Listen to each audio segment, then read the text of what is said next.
ನಮಸ್ತೆ ಫ್ರೆಂಡ್ಸ್, ರಾಜ್ ಜಾಬ್ಸ್ಗೆ ಸ್ವಾಗತ. Friends, metro ರೈಲ್ವೇಸ್ದಿಂದ ನೇಮಕಾತಿ ಹೊಸ ಸೂಚನೆ ಬಿಡುಗಡೆಯಾಗಿದೆ ನೋಡಿ. ಒಂದು ಮೇಲ್ ಆ್ಯಂಡ್ ಫಿಮೇಲ್, ಪುರುಷ ಮತ್ತು ಮಹಿಳಾ ಅಭ್ಯರ್ಥಿಗಳು ಇಬ್ಬರು ಈ ಒಂದು ಹುದ್ದೆಗಳಿಗೆ ಅರ್ಜಿಗಳನ್ನ ಸಲ್ಲಿಸಬಹುದಾಗಿರುತ್ತೆ. ಇನ್ನು ಫ್ರೆಂಡ್ಸ್, ಈ ಒಂದು ಹುದ್ದೆಗಳು ಮೆಟ್ರೋ ರೈಲ್ವೆ ಹುದ್ದೆಗಳು, ಕಾಯಂ ಉದ್ಯೋಗಗಳು ಹಾಗೂ ಸರ್ಕಾರಿ ಉದ್ಯೋಗಗಳಾಗಿರ್ತವೆ ನೋಡಿ.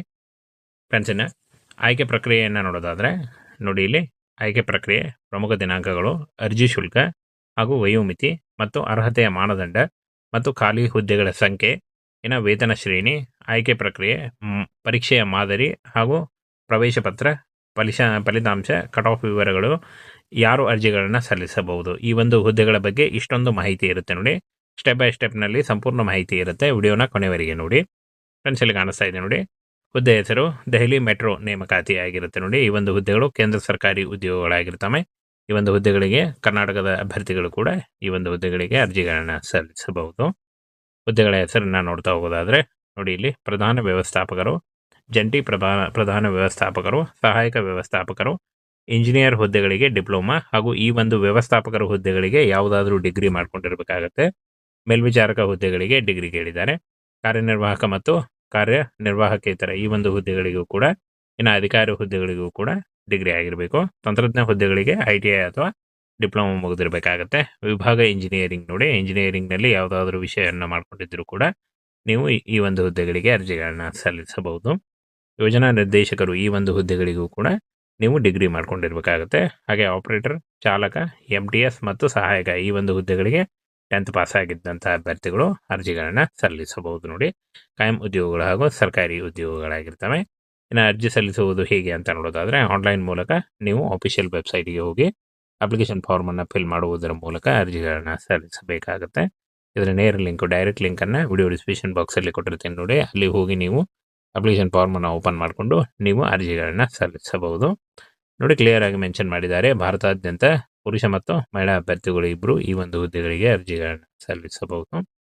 ಹಾಗೇನು ಮೆಟ್ರೋ ನೇಮಕಾತಿಯ ಸಂಬಳವನ್ನು ನೋಡೋದಾದರೆ 35,000ದಿಂದ 2,80,000ವರೆಗೂ ಪರ್ ಮಂತ್ ಸ್ಯಾಲರಿ ಆಗಿರುತ್ತೆ ನೋಡಿ ಈ ಒಂದು ಹುದ್ದೆಗಳಿಗೆ ಅರ್ಜಿ ಸಲ್ಲಿಸುವಂಥ ಅಭ್ಯರ್ಥಿಗಳಿಗೆ. ಹಾಗೇನ ವಯೋಮಿತಿಯನ್ನು ನೋಡೋದಾದರೆ ಕನಿಷ್ಠ 18ರಿಂದ 56 ವರ್ಷದ ಒಳಗಿನವರು ಕೂಡ ಈ ಒಂದು ಹುದ್ದೆಗಳಿಗೆ ಅರ್ಜಿಗಳನ್ನ ಸಲ್ಲಿಸಬಹುದು. ಇನ್ನು ಅರ್ಜಿ ಶುಲ್ಕ ನೋಡಿ, ಸಾಮಾನ್ಯ OBC, SC, ST, PWD ಹಾಗೂ ಯಾವುದೇ ಅಭ್ಯರ್ಥಿಗಳಿಗೂ ಕೂಡ ಯಾವುದೇ ರೀತಿಯಾದಂಥ ಅರ್ಜಿ ಶುಲ್ಕ ಇರಲ್ಲ. ಫ್ರೀಯಾಗಿ ನೀವು ಅರ್ಜಿಗಳನ್ನು ಸಲ್ಲಿಸಬಹುದು. ಇನ್ನು ಆಯ್ಕೆ ಪ್ರಕ್ರಿಯೆಯನ್ನು ನೋಡೋದಾದರೆ ಈ ಒಂದು ಹುದ್ದೆಗಳಿಗೆ ನೋಡಿ, ಕೆಲವು ಹುದ್ದೆಗಳಿಗೆ ಮಾತ್ರ ಲಿಖಿತ ಪರೀಕ್ಷೆ ಇರುತ್ತೆ. ಹಾಗೆ 10th ಮತ್ತು PUC ಓದಿದಂಥ ಅಭ್ಯರ್ಥಿಗಳಿಗೆ ಏನು ಹುದ್ದೆಗಳನ್ನು ತಿಳಿಸ್ಕೊಟ್ಟಿದ್ದೀನಿ. 10th ಮತ್ತು PUC ಹಾಗೂ ITI ಈ ಒಂದು ಹುದ್ದೆಗಳಿಗೆ ಯಾವುದೇ ರೀತಿಯಾದಂಥ ಪರೀಕ್ಷೆ ಇರಲ್ಲ. ಉಳಿದಂಥ ಎಲ್ಲ ಹುದ್ದೆಗಳಿಗೂ ಲಿಖಿತ ಪರೀಕ್ಷೆ ಇರುತ್ತೆ. ಇನ್ನು ಕೌಶಲ್ಯ ಪರೀಕ್ಷೆ ಇರುತ್ತೆ. ಓನ್ಲಿ ತಾಂತ್ರಿಕ ಹುದ್ದೆಗಳಿಗೆ ಮಾತ್ರ ಕೌಶಲ್ಯ ಪರೀಕ್ಷೆ ಇರುತ್ತೆ ನೋಡಿ. ವೈಯಕ್ತಿಕ ಸಂದರ್ಶನ ಮತ್ತು ದಾಖಲೆ ಪರಿಶೀಲನೆ ಮಾಡುವುದರ ಮೂಲಕ ಆಯ್ಕೆಯನ್ನು ಮಾಡಿಕೊಳ್ಳಲಾಗುತ್ತೆ. ಕರ್ನಾಟಕದಲ್ಲೂ ಕೂಡ ಹುದ್ದೆಗಳಿದ್ದಾವೆ ನೋಡಿ. ಇನ್ನು ಶೈಕ್ಷಣಿಕ ಅರ್ಹತೆಯನ್ನು ನೋಡೋದಾದರೆ 10th, PUC, ITI, ಡಿಪ್ಲೊಮಾ ಹಾಗೂ ಪದವಿ, ಯಾವುದೇ ವಿಭಾಗದಲ್ಲಿ ಪದವಿ, ಸಂಬಂಧಿತ ವಿಭಾಗದಲ್ಲಿ ಪದವಿ ಮಾನ್ಯತೆ ಪಡೆದ ಮಂಡಳಿ ಅಥವಾ ವಿಶ್ವವಿದ್ಯಾನಿಲಯದಿಂದ ನೀವು ಪದವಿ ಮಾಡಿಕೊಂಡಿದ್ರೂ ಕೂಡ ನೀವು ಅರ್ಜಿಗಳನ್ನು ಸಲ್ಲಿಸಬಹುದು. ಇನ್ನು ಅರ್ಜಿ ಸಲ್ಲಿಸುವಾಗ ಅಗತ್ಯ ಇರುವಂಥ ಪ್ರಮುಖ ದಾಖಲೆಗಳನ್ನು ನೋಡೋದಾದರೆ ನೋಡಿ, ಪಾಸ್ಪೋರ್ಟ್ ಅಳತೆಯ ಗಾತ್ರದ ಛಾಯಾಚಿತ್ರ ಅಂದರೆ ಒಂದು ಫೋಟೋ ಬೇಕಾಗುತ್ತೆ. ಸಹಿ, ಆಧಾರ್ ಕಾರ್ಡು, ಶೈಕ್ಷಣಿಕ ಪ್ರಮಾಣ ಪತ್ರ, ಜಾತಿ ಪ್ರಮಾಣ ಪತ್ರ ಅನ್ವಯಿಸಿದರೆ ಮಾತ್ರ. ಹಾಗೆ ವಯಸ್ಸಿನ ಪುರಾವೆ ಬೇಕಾಗುತ್ತೆ ಈ ಒಂದು ಡಾಕ್ಯುಮೆಂಟ್. ಹಾಗೆ ಈ ಒಂದು ಹುದ್ದೆಗಳ ಬಗ್ಗೆ ನೋಟಿಫಿಕೇಶನ್ನ ನಮ್ಮ ಟೆಲಿಗ್ರಾಮ್ ಚಾನಲ್ ಇರುತ್ತೆ ನೋಡಿ. ಇದುವರೆಗೂ ಯಾರು ಜಾಯ್ನ್ ಆಗಿಲ್ಲ, ಈಗಲೇ ಜಾಯ್ನ್ ಆಗಿ ಹೆಚ್ಚಿನ ಉದ್ಯೋಗ ಮಾಹಿತಿಗಳಿಗಾಗಿ. ಇನ್ನು ಈ ಒಂದು ನೋಟಿಫಿಕೇಶನ್ ನಮ್ಮ ಟೆಲಿಗ್ರಾಮ್ ಚಾನಲ್ ಇರುತ್ತೆ ನೋಡಿ. ಫ್ರೆಂಡ್ಸ್, ಮೆಟ್ರೋ ರೈಲ್ವೇಸ್ದಿಂದ ನೇಮಕಾತಿ ಹೊಸ ಸೂಚನೆ ಬಿಡುಗಡೆಯಾಗಿದೆ ನೋಡಿ. ಒಂದು ಮೇಲ್ ಆ್ಯಂಡ್ ಫಿಮೇಲ್, ಪುರುಷ ಮತ್ತು ಮಹಿಳಾ ಅಭ್ಯರ್ಥಿಗಳು ಇಬ್ಬರು ಈ ಒಂದು ಹುದ್ದೆಗಳಿಗೆ ಅರ್ಜಿಗಳನ್ನ ಸಲ್ಲಿಸಬಹುದಾಗಿರುತ್ತೆ. ಇನ್ನು ಫ್ರೆಂಡ್ಸ್, ಈ ಒಂದು ಹುದ್ದೆಗಳು ಮೆಟ್ರೋ ರೈಲ್ವೆ ಹುದ್ದೆಗಳು, ಕಾಯಂ ಉದ್ಯೋಗಗಳು ಹಾಗೂ ಸರ್ಕಾರಿ ಉದ್ಯೋಗಗಳಾಗಿರ್ತವೆ ನೋಡಿ. ಫ್ರೆಂಡ್ಸ್, ಇನ್ನು ಆಯ್ಕೆ ಪ್ರಕ್ರಿಯೆಯನ್ನು ನೋಡೋದಾದರೆ ನೋಡಿ, ಇಲ್ಲಿ ಆಯ್ಕೆ ಪ್ರಕ್ರಿಯೆ, ಪ್ರಮುಖ ದಿನಾಂಕಗಳು, ಅರ್ಜಿ ಶುಲ್ಕ ಹಾಗೂ ವಯೋಮಿತಿ ಮತ್ತು ಅರ್ಹತೆಯ ಮಾನದಂಡ ಮತ್ತು ಖಾಲಿ ಹುದ್ದೆಗಳ ಸಂಖ್ಯೆ, ಇನ್ನು ವೇತನ ಶ್ರೇಣಿ, ಆಯ್ಕೆ ಪ್ರಕ್ರಿಯೆ, ಪರೀಕ್ಷೆಯ ಮಾದರಿ ಹಾಗೂ ಪ್ರವೇಶ ಪತ್ರ, ಫಲಿತಾಂಶ, ಕಟ್ ಆಫ್ ವಿವರಗಳು, ಯಾರು ಅರ್ಜಿಗಳನ್ನು ಸಲ್ಲಿಸಬಹುದು, ಈ ಒಂದು ಹುದ್ದೆಗಳ ಬಗ್ಗೆ ಇಷ್ಟೊಂದು ಮಾಹಿತಿ ಇರುತ್ತೆ ನೋಡಿ. ಸ್ಟೆಪ್ ಬೈ ಸ್ಟೆಪ್ನಲ್ಲಿ ಸಂಪೂರ್ಣ ಮಾಹಿತಿ ಇರುತ್ತೆ. ವಿಡಿಯೋನ ಕೊನೆವರೆಗೆ ನೋಡಿ. ಫ್ರೆಂಡ್ಸ್, ಇಲ್ಲಿ ಕಾಣಿಸ್ತಾ ಇದೆ ನೋಡಿ, ಹುದ್ದೆ ಹೆಸರು ದೆಹಲಿ ಮೆಟ್ರೋ ನೇಮಕಾತಿ ಆಗಿರುತ್ತೆ ನೋಡಿ. ಈ ಒಂದು ಹುದ್ದೆಗಳು ಕೇಂದ್ರ ಸರ್ಕಾರಿ ಉದ್ಯೋಗಗಳಾಗಿರ್ತವೆ. ಈ ಒಂದು ಹುದ್ದೆಗಳಿಗೆ ಕರ್ನಾಟಕದ ಅಭ್ಯರ್ಥಿಗಳು ಕೂಡ ಈ ಒಂದು ಹುದ್ದೆಗಳಿಗೆ ಅರ್ಜಿಗಳನ್ನು ಸಲ್ಲಿಸಬಹುದು. ಹುದ್ದೆಗಳ ಹೆಸರನ್ನು ನೋಡ್ತಾ ಹೋಗೋದಾದರೆ ನೋಡಿ, ಇಲ್ಲಿ ಪ್ರಧಾನ ವ್ಯವಸ್ಥಾಪಕರು, ಜಂಟಿ ಪ್ರಧಾನ ವ್ಯವಸ್ಥಾಪಕರು, ಸಹಾಯಕ ವ್ಯವಸ್ಥಾಪಕರು, ಇಂಜಿನಿಯರ್ ಹುದ್ದೆಗಳಿಗೆ ಡಿಪ್ಲೊಮಾ ಹಾಗೂ ಈ ಒಂದು ವ್ಯವಸ್ಥಾಪಕರ ಹುದ್ದೆಗಳಿಗೆ ಯಾವುದಾದ್ರೂ ಡಿಗ್ರಿ ಮಾಡ್ಕೊಂಡಿರಬೇಕಾಗತ್ತೆ. ಮೇಲ್ವಿಚಾರಕ ಹುದ್ದೆಗಳಿಗೆ ಡಿಗ್ರಿ ಕೇಳಿದ್ದಾರೆ. ಕಾರ್ಯನಿರ್ವಾಹಕ ಮತ್ತು ಕಾರ್ಯನಿರ್ವಾಹಕೇತರ ಈ ಒಂದು ಹುದ್ದೆಗಳಿಗೂ ಕೂಡ, ಇನ್ನು ಅಧಿಕಾರಿ ಹುದ್ದೆಗಳಿಗೂ ಕೂಡ ಡಿಗ್ರಿ ಆಗಿರಬೇಕು. ತಂತ್ರಜ್ಞ ಹುದ್ದೆಗಳಿಗೆ ITI ಅಥವಾ ಡಿಪ್ಲೊಮಾ ಮುಗಿದಿರಬೇಕಾಗತ್ತೆ. ವಿಭಾಗ ಇಂಜಿನಿಯರಿಂಗ್ ನೋಡಿ, ಇಂಜಿನಿಯರಿಂಗ್ನಲ್ಲಿ ಯಾವುದಾದ್ರೂ ವಿಷಯವನ್ನು ಮಾಡ್ಕೊಂಡಿದ್ದರೂ ಕೂಡ ನೀವು ಈ ಒಂದು ಹುದ್ದೆಗಳಿಗೆ ಅರ್ಜಿಗಳನ್ನು ಸಲ್ಲಿಸಬಹುದು.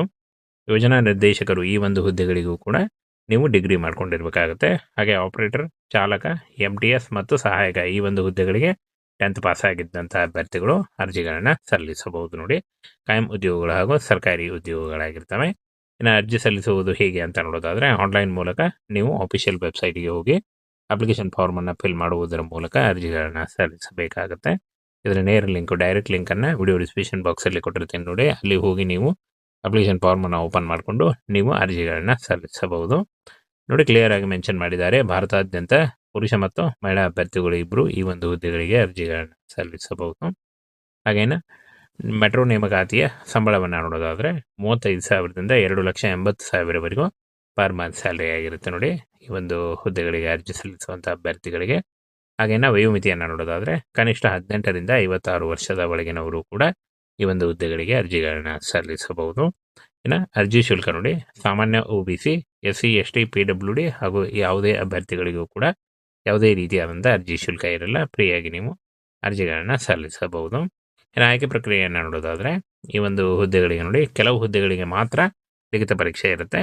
ಹಾಗೆ 10th ಮತ್ತು PUC ಓದಿದಂಥ ಅಭ್ಯರ್ಥಿಗಳಿಗೆ ಏನು ಹುದ್ದೆಗಳನ್ನು ತಿಳಿಸ್ಕೊಟ್ಟಿದ್ದೀನಿ. 10th ಮತ್ತು PUC ಹಾಗೂ ITI ಈ ಒಂದು ಹುದ್ದೆಗಳಿಗೆ ಯಾವುದೇ ರೀತಿಯಾದಂಥ ಪರೀಕ್ಷೆ ಇರಲ್ಲ. ಉಳಿದಂಥ ಎಲ್ಲ ಹುದ್ದೆಗಳಿಗೂ ಲಿಖಿತ ಪರೀಕ್ಷೆ ಇರುತ್ತೆ.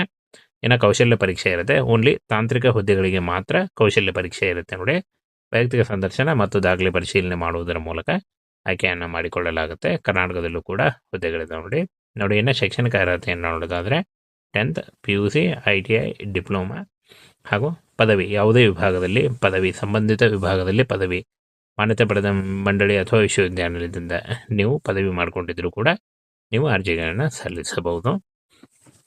ಇನ್ನು ಅರ್ಜಿ ಸಲ್ಲಿಸುವಾಗ ಅಗತ್ಯ ಇರುವಂಥ ಪ್ರಮುಖ ದಾಖಲೆಗಳನ್ನು ನೋಡೋದಾದರೆ ನೋಡಿ, ಪಾಸ್ಪೋರ್ಟ್ ಅಳತೆಯ ಗಾತ್ರದ ಛಾಯಾಚಿತ್ರ ಅಂದರೆ ಒಂದು ಫೋಟೋ ಬೇಕಾಗುತ್ತೆ. ಸಹಿ, ಆಧಾರ್ ಕಾರ್ಡು, ಶೈಕ್ಷಣಿಕ ಪ್ರಮಾಣ ಪತ್ರ, ಜಾತಿ ಪ್ರಮಾಣ ಪತ್ರ ಅನ್ವಯಿಸಿದರೆ ಮಾತ್ರ. ಹಾಗೆ ವಯಸ್ಸಿನ ಪುರಾವೆ ಬೇಕಾಗುತ್ತೆ. ಈ ಒಂದು ಹುದ್ದೆಗಳ ಬಗ್ಗೆ ನೋಟಿಫಿಕೇಶನ್ನ ನಮ್ಮ ಟೆಲಿಗ್ರಾಮ್ ಚಾನಲ್ ಇರುತ್ತೆ ನೋಡಿ. ಇದುವರೆಗೂ ಯಾರು ಜಾಯ್ನ್ ಆಗಿಲ್ಲ, ಈಗಲೇ ಜಾಯ್ನ್ ಆಗಿ ಹೆಚ್ಚಿನ ಉದ್ಯೋಗ ಮಾಹಿತಿಗಳಿಗಾಗಿ. ಇನ್ನು ಈ ಒಂದು ನೋಟಿಫಿಕೇಶನ್ ನಮ್ಮ ಟೆಲಿಗ್ರಾಮ್ ಚಾನಲ್ ಇರುತ್ತೆ ನೋಡಿ.